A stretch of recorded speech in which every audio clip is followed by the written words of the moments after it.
C'est quoi l'ascension droite?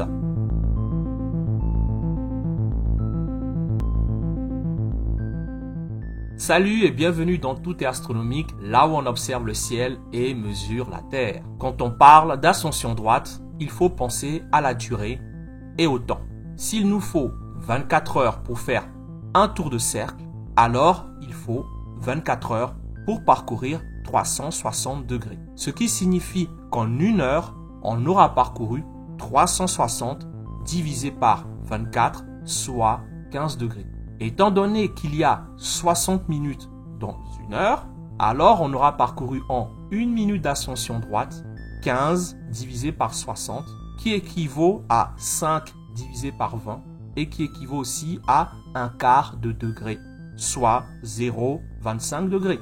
Et puisqu'il y a 60 secondes dans une minute, alors on aura parcouru en une seconde d'ascension droite un soixantième de un quart de degré, soit un 240e de degré, ce qui équivaut environ à 0,00416666 degrés.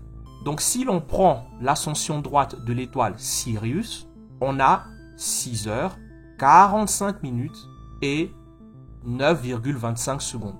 Et il faut préciser que les étoiles étant toujours en mouvement, il est probable que cette valeur ait légèrement évolué depuis. Donc on va multiplier 6 heures fois 60 minutes pour avoir 360 minutes et ensuite par 60 secondes pour avoir 21 600 secondes.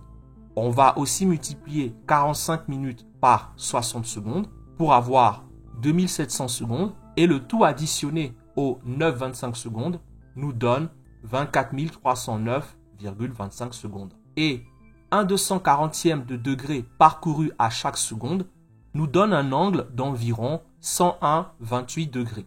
En conclusion, voici la grande question qu'on peut se poser. À quoi sert au juste la conversion des heures en degrés?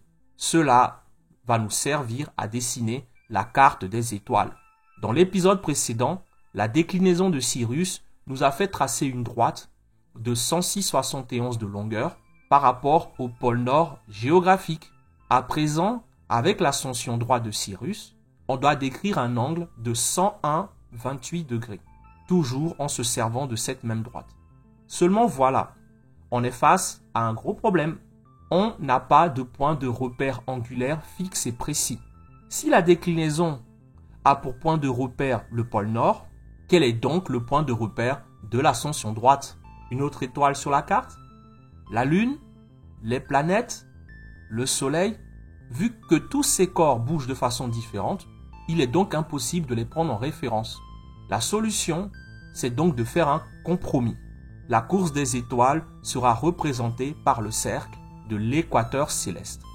Et la course du Soleil, notre étoile principale, sera fixée par un autre cercle, le plan de l'écliptique.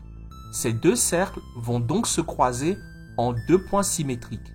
On aura donc d'un côté le moment où le Soleil va passer par le nœud descendant de l'hémisphère nord vers l'hémisphère sud avec l'ascension droite à 12 heures, soit 180 degrés, c'est-à-dire pile sur l'antiméridien.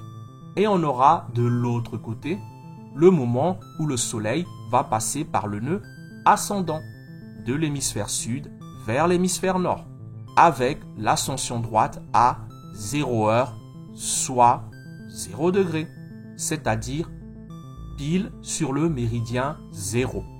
Et c'est exactement là que va se trouver notre fameux point de référence, le fameux point vernal. On va donc à présent pouvoir placer l'étoile Sirius, car on a sa déclinaison par rapport à l'équateur céleste et son ascension droite par rapport au méridien 0. Voilà, on a cartographié Sirius, l'étoile la plus brillante. Dans le prochain épisode, on fera la même chose pour toutes les étoiles principales de la carte du ciel, ce qui nous donnera l'ensemble des 88 constellations. Je vous remercie de m'avoir suivi jusqu'au bout et si vous voulez soutenir ma chaîne, n'hésitez pas à liker, à vous abonner surtout et à la partager. Salut et à bientôt!